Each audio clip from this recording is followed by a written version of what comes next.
তাদেরকে নিয়ে আমরা কতই না স্বপ্ন দেখতাম, তাদেরকে আমরা আমাদের জীবনের থেকেও বেশি ভালোবাসতাম।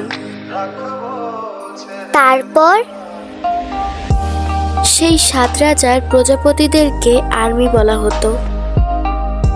আর্মিরা তাদেরকে ভালোবেসে জামাই বলে ডাকতো, তাদেরকে বিয়ে করতে চাইতো, তাদের সাথে সংসার করতে চাইতো। তারপর একদিন 7 রাজা তাদের কোটি কোটি প্রজাপতিদের মন ভেঙে চলে গেল। তারপর